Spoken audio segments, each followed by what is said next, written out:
Hey everyone, and welcome to The Explainer.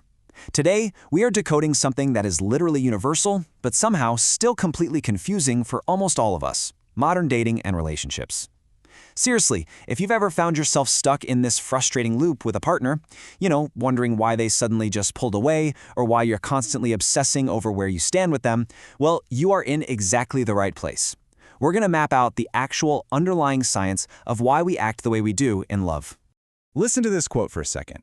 What's wrong with me? I've dated some terrific women, but inevitably after a few weeks, I lose interest and start to feel trapped.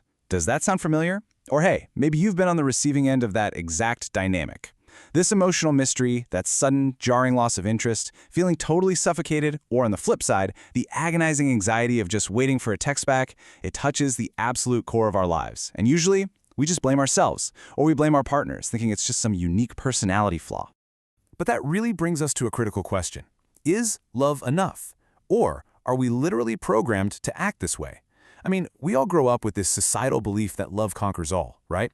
But what if there's an underlying biological code that's actually governing these behaviors? What if the whole push and pull dynamic in your relationships isn't some modern failing, but a predetermined evolutionary script? Okay, let's get into it. Section 1. The Science of Adult Love. So way back in the 1920s, popular psychology was led by figures like John Broadest Watson. And he actually warned people against the dangers of, quote, too much mother love. The big societal myth back then was that total emotional self-sufficiency was the ultimate goal. We should all be fiercely independent. But modern biological reality? It tells a completely different story. It turns out dependency isn't a dirty word. It's not a modern flaw at all. It is literally an integral biological fact of how our social brains are wired. Let's quickly trace the scientific lineage of how we actually figured this out, because it's fascinating. It started with researchers John Bowlby and Mary Ainsworth. They proved that the connection between a baby and a caretaker was just as essential for survival as food and water. Then, Mary Main came along and discovered that adults carry these exact same attachment categories based on their early childhoods. And finally, the massive breakthrough for us. Cindy Hazan and Philip Shaber translated this whole framework directly into adult romantic love. They found that adults show the exact same patterns of attachment to their romantic partners that kids do to their parents. Mind-blowing, right?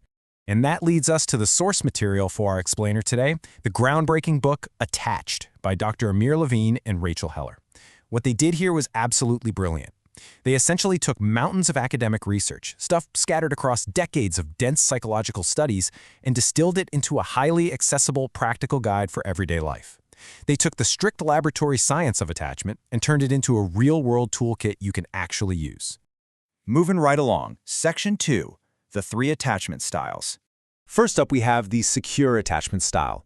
These are the folks who just feel comfortable with intimacy. They're usually naturally warm and loving. They don't easily get rattled over relationship drama. They kind of just take things in stride. And most importantly, they communicate their needs and their feelings super effectively without needing to play games or resort to drama. Next, we've got the anxious attachment style. Now, people in this category have this enormous capacity for great intimacy, and they deeply, deeply crave closeness. But they're also intensely preoccupied with their relationships. They tend to be hypersensitive to even the smallest fluctuations in their partner's moods or actions. They're often worrying, that their partner just doesn't want to be as close as they do. And finally, we have the avoidant attachment style. For someone who is avoidant, maintaining their independence and self-sufficiency is absolutely paramount. They literally equate intimacy with a loss of autonomy. So even though they still have that fundamental human need for attachment, they start to feel suffocated when things get a little too close. They are constantly on high alert for any signs of control, and they'll use specific strategies to keep their partners at arm's length. All right, so where do you fit in? Section 3, Scoring Your Attachment Style. To figure out your own style, researchers basically group relationship behaviors into 3 distinct buckets. Category A aligns with those anxious tendencies, craving closeness but fearing rejection. Category B aligns with secure tendencies, being intimate without constantly over-worrying. And Category C aligns with avoidant tendencies, preferring your autonomy over intimacy. By taking a relationship inventory, sort of like that famous Rocky Mountain News love quiz that Hazen and Shaver first published years ago, you can start checking boxes that fall into these distinct categories. But the real key to decoding your style comes down to one specific threshold, and that magic number is 23. Here's the rule of thumb. Any score of 23 or above in a specific category indicates a very strong likelihood that this is your core attachment style. So if you hit 23 in category A, you're probably anxious. If it's category C, you're avoidant. Hitting that score basically tells you what default operating system your brain is running when it comes to love. Let's look a little closer at these operating systems. Section 4. Inside the avoidant mind. Here is a really surprising, kind of wild fact drawn directly from the research data.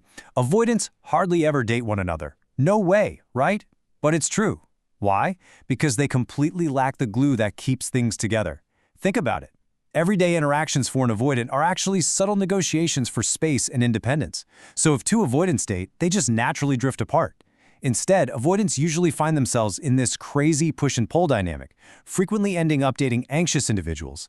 The anxious partner provides the pursuit, which the avoidant can then retreat from. Let's flip the script. Section 5. Inside the anxious mind. The anxious mind essentially views relationships as incredibly rare and fragile. Because of this, they're hypervigilant. They might interpret a completely unconscious action from a partner, like, say, just not texting back for a few hours, as a severe red alert threat to the relationship. When this happens, their whole system just gets flooded with apprehension. And lacking the tools to communicate that distress calmly, they'll often resort to what psychologists call protest behavior, acting out or creating drama just to force their partner to pay attention. But the really beautiful thing the science shows us is that if an anxious person is met with consistent security and reassurance, all of that preoccupation actually just melts away entirely. Which brings us to our next point. Section 6. Inside the secure mind. Honestly, secure partners possess what look like absolute superpowers. They are fantastic conflict busters, they're mentally flexible, incredibly effective communicators, totally comfortable with closeness, and really quick to forgive. And what's absolutely fascinating here is that clinical studies measuring reaction times show that the unconscious mind of a secure person literally blocks out themes of relationship danger and separation. Keeping an even emotional keel when faced with a perceived threat, it just comes effortlessly to them. They simply aren't wired to be overly sensitive to negative cues in the world. Let's bring it all together. Section 7. Rethinking relationship dependency. Okay, this is perhaps the absolute most validating takeaway from this entire explainer. Listen closely. None of these attachment styles are pathological or unhealthy in and of themselves. You aren't broken. Staying with someone when you're anxious or feeling the urge to pull away when you're avoidant, these are not bizarre flaws. They are completely understandable, predictable, and expected biological responses. It is literally just your predetermined programming at work. By translating the hard science of the lab into the messy reality of our living rooms, we can finally stop fighting our basic biology and actually start working with it. So I'm going to leave you with this question to chew on. Now that you understand your own biological blueprint and the hidden programming of the people you date, how are you going to navigate your next relationship? Will you let the old patterns run the show, or will you use this new toolkit to finally find the secure connection you deserve?